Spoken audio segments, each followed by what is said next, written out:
Mindbender. West Edmonton Mall, Canada, June 14, 1986. The largest shopping mall in North America hid an indoor park and its signature attraction, Mindbender, a steel triple-loop roller coaster capable of reaching 60 miles per hour. Just the day before it had passed a safety inspection.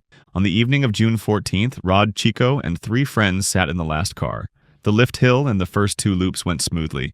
But entering the third, the unthinkable happened. 4 bolts in the wheel assembly snapped. The car swayed violently, lost its wheels, and came off the track. The lap bars popped open with the jolt. The riders were thrown 30 feet onto the concrete. 3 died instantly. Rod survived, but with a devastated body, shattered pelvis, broken ribs, fractured legs, and a spine bent in 2. He spent months in the hospital and years in rehab. The rest of the train, destabilized, slid backward and smashed into a concrete pillar. Survivors screamed as rescuers tried to free bodies from the wreckage. The investigation cited design flaws and superficial maintenance. The bolts had loosened over time and were never replaced. When it reopened, Mindbender was different. Added seatbelts, anti-rollback devices, and the train reduced to 3 cars. But its reputation was sealed as the coaster of death. Batman, The Ride. Six Flags Over Georgia, June 28, 2008. Batman. The ride was one of Six Flags Over Georgia's signature attractions, an inverted coaster with riders' legs dangling beneath the track. On June 28, 2008, the park was packed. Among the visitors was Asia Leishon Ferguson, 17, there with his family and church group. During the ride, Ferguson's cap flew off in the wind. After the train returned, he decided to retrieve it. The hat had landed in a restricted area, clearly marked with warning signs and protected by 2 fences nearly 6 feet tall.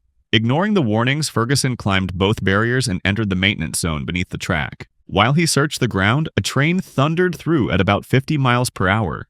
At the lowest point, riders' legs passed close to the ground. One rider's foot struck Ferguson's head. The impact was catastrophic. He was decapitated instantly before stunned witnesses and park staff. His body remained in the off-limits area while the train continued to the station. Riders in shock, some screaming and crying. The park's festive atmosphere collapsed into silence and panic. Six Flags closed the ride temporarily, reopening the next day with more barriers and warning signs. Big Dipper, Battersea Park, London, May 30th, 1972. It was a warm Tuesday afternoon. Schools had just let out for half-term, and Battersea Fun Fair was packed with families. The main attraction was the Big Dipper, a wooden coaster built in 1951, hauled uphill by a steel cable. At 2:30 p.m., 31 people boarded, mostly kids. At the top of the lift, the cable snapped. The train rolled backward at full speed. The brakeman pulled the lever, but the brakes failed. The anti-rollback devices that should have stopped the train were broken or missing. At the bottom curve, speed was uncontrollable. The first car derailed, smashed through the barrier, and plunged over 13 feet. The other 2 followed. Passengers were thrown from their seats. When the chaos stopped, 5 children were dead and 13 others seriously injured. But the tragedy continued. A 15-year-old girl who survived later that day fell to her death when a wooden walkway collapsed beneath her. Investigations were damning. 66 safety violations, a worn cable, missing devices, and staff under the influence of alcohol and drugs. The Big Dipper was dismantled and the park closed 2 years later. Britain introduced very strict funfair safety laws, paid for with the blood of those kids. FreeFall, Icon Park, Orlando, March 24, 2022. Icon Park's FreeFall Tower in Orlando was the tallest in the world, 430 feet. Visitors rose slowly into the sky, then plunged in free fall at over 75 miles per hour. That evening, among the riders was Tyre Sampson, 14, a big kid weighing over 330 pounds, excited but already at the limits of the safety specs. Ride operators hurried through restraint checks, and Sampson sat down unsuspecting. As the gondola climbed, he smiled and joked with friends. Then, at the top, the drop began. Mid-descent, his restraint opened just enough to seal his fate. Sampson was ejected from the tower and fell more than 300 feet, striking the pavement in front of the crowd. The impact was devastating. He died instantly. People in line screamed. Many covered their eyes. Some witnesses thought it was a dummy, but reality was far crueler. Videos of the fall hit the internet within minutes, fueling international shock. Investigators found that his seat's sensors had been tampered with, adjusted to allow guests over the weight limit to ride, a decision made to avoid turning customers away. But it cost a teenager his life. The owner dismantled the tower. Florida quickly passed the Tyre Sampson law, mandating stricter checks on drop towers and limiting any tampering with sensors. Quimera, La Feria, Chapultepec, Mexico, September 28, 2019. Quimera was a triple-loop coaster at Mexico City's La Feria Chapultepec. Decades old, it was already known for maintenance problems. That afternoon, hundreds watched as the last car began to wobble oddly, as if about to separate from the track. Suddenly, the worst happened. The car detached completely in a curve, flipped, and fell more than 30 feet. The riders inside stood no chance. Two young men, 18 and 21, were thrown free and died from massive head trauma and multiple fractures. Two other passengers, both young women, were hurled into the metal structure. One suffered a concussion, the other severe leg fractures. Screams ripped through the air as the crowd panicked. Rescuers rushed in, but the chaos of onlookers slowed operations. Images shared by the media showed the last car crushed like a soda can, and bodies on the ground. An image that shocked the nation.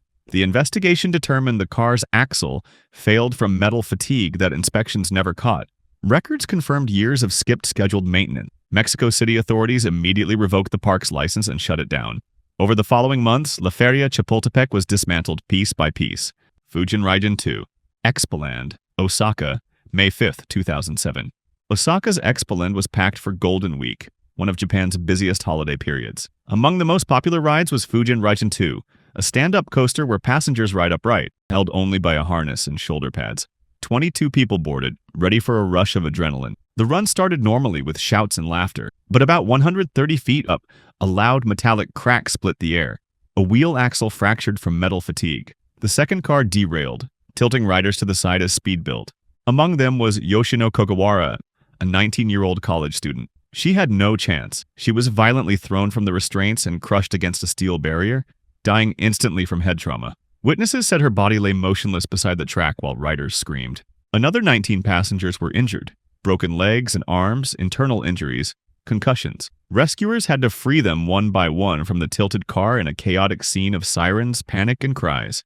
The investigation exposed a shocking truth, that axle had not been replaced in over 15 years, despite mandatory maintenance schedules. In 2007, the park had even skipped the annual checks. The tragedy was deemed completely avoidable. Expoland reopened briefly, but the public never returned. Trust was gone. Discovery. Kankaria Adventure Park, India, July 14, 2019. Ahmedabad's Kankaria Adventure Park was known for modern, spectacular rides. The most imposing was Discovery, a giant pendulum that carried 31 riders. Passengers were secured to a huge circular platform that swung up to 110 degrees, rising and dropping at terrifying speeds. On Sunday afternoon, July 14th, crowds stopped to watch. The ride was at full swing when a terrible metallic crack rang out.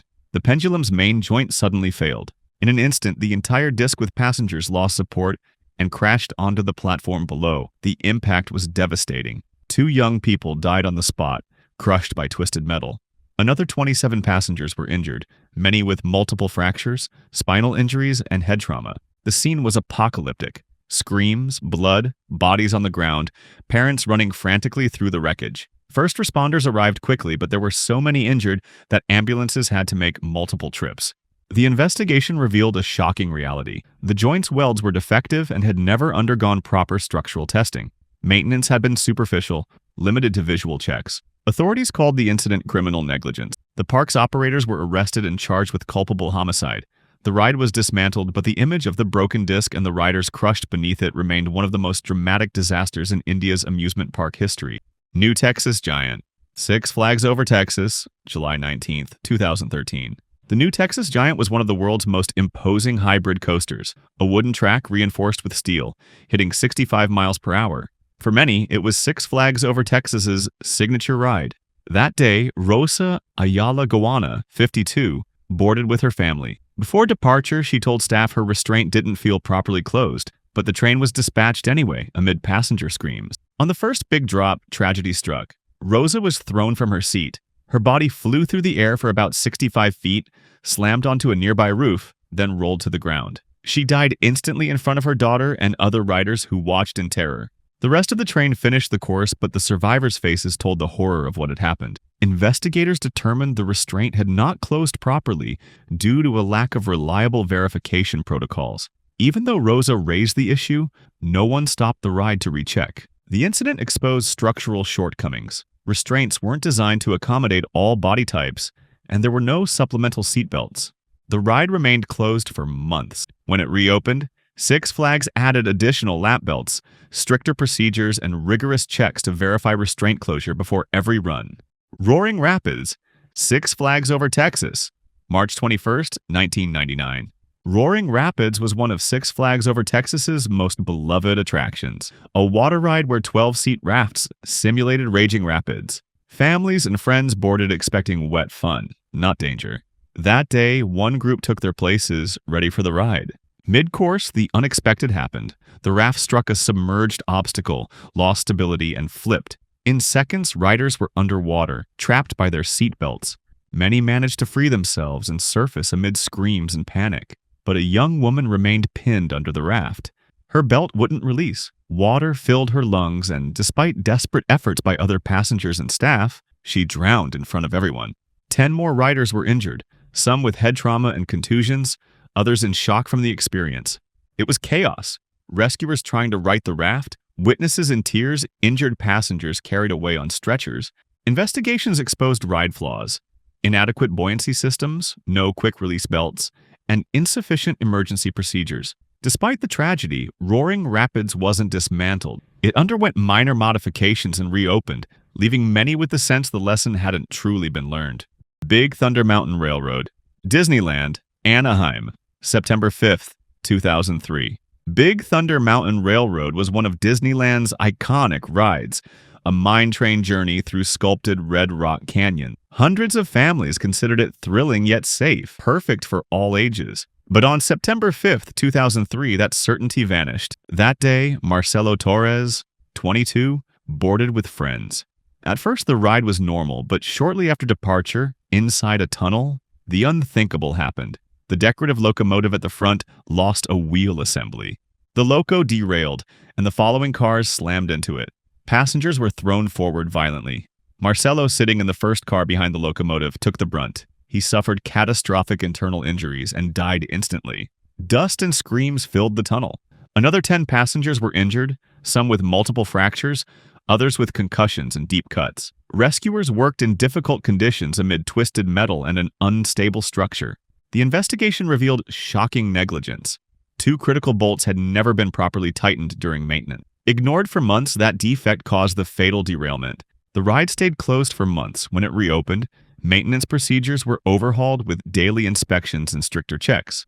Haunted Castle, Six Flags, Great Adventure, New Jersey, May 11th, 1984. Six Flags Great Adventure's Haunted Castle was a teen favorite in the 80s, a haunted walkthrough built by joining trailers and containers into dark corridors with spooky sets. Inside were monster figures, strobe lights, and recorded screams. Behind the scenes, though, it was flimsy and utterly lacking fire protection. On the night of May 11th, 1984, hundreds of teens crowded the park. 8 of them entered the castle for a scare. Soon after, a spark, possibly a discarded cigarette, ignited a raging fire. The interior materials were highly flammable: foam panels, synthetic fabrics, cardboard decor. Within minutes, flames consumed the corridors. The kids were trapped in darkness, choking on smoke with no signage to exits. There were no extinguishers or fire alarms. The structure became a death trap. Cries for help mixed with the panic outside. Firefighters arrived quickly, but it was too late. All 8 teens were found dead, some huddled together in a last attempt to survive. Witnesses described an apocalyptic scene: black smoke over the park, parents running in tears, bodies carried out through charred debris. The investigation found the attraction had no fire detectors, no sprinklers, and inadequate emergency exits. Park officials were tried but acquitted, arguing the attraction was temporary and not subject to permanent building standard. The tragedy caused a national outcry and permanently changed the rules. From then on, all haunted walkthroughs and indoor attractions in the U.S. required certified fire protection systems. The price of that lesson was 8 teenage lives, burned in a night that turned a fun place into hell. These stories remind us how razor-thin the line is between fun and tragedy. Each accident left behind deaths, injuries, and devastated families. If you want more videos like this, subscribe to the channel and comment which story hit you the hardest.